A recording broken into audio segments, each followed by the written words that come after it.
ఓం నమ శివాయ. ఈ బ్రహ్మాండంలో వినాశనం తర్వాత సృష్టికి మార్గం చూపించిన దేవుడు ఎవరు? మూడు లోకాలను రక్షించేందుకు విషాన్ని తన గొంతులో నిలిపిన మహానుభావుడు ఎవరు?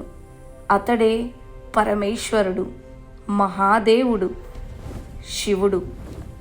ఆ మహాత్యాగాన్ని గుర్తు చేసే పవిత్ర రాత్రే మహాశివరాత్రి. ఈ వీడియోలో మహాశివరాత్రి వెనుక ఉన్న ప్రధాన కథ, శివుడి మహాత్యాగం మరియు ఈ పండుగ మనకు ఇచ్చే సందేశం గురించి తెలుసుకుందాం. పూర్వకాలంలో దేవతలు మరియు రాక్షసులు కలిసి సముద్రమథనం చేశారు. అమృతం పొందాలనే ఉద్దేశంతో వారు సముద్రాన్ని కలిపారు. సముద్రమథనం సమయంలో ముందుగా భయంకరమైన హాలాహల విషం బయటకు వచ్చింది. ఆ విషం అత్యంత శక్తివంతమైంది కావడంతో 3 లోకాలు నాశనమయ్యే ప్రమాదం ఏర్పడింది. ఈ ప్రమాదాన్ని చూసి దేవతలందరూ పరమేశ్వరుడైన శివుడిని రక్షించమని ప్రార్థించారు.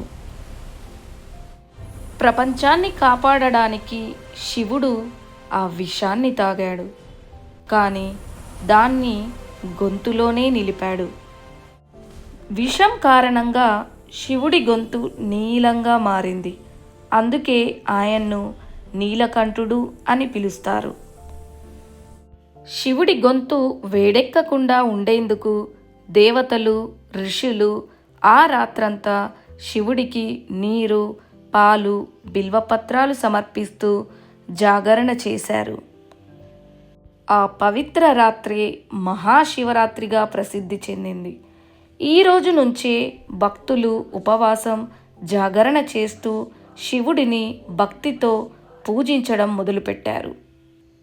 ఈ వీడియో ద్వారా మనం తెలుసుకున్న సందేశం ఏంటంటే, మహాశివరాత్రి త్యాగం, భక్తి, లోకక్షేమం కోసం శివుడు చేసిన మహాత్యాగాన్ని మనకి గుర్తు చేస్తుంది.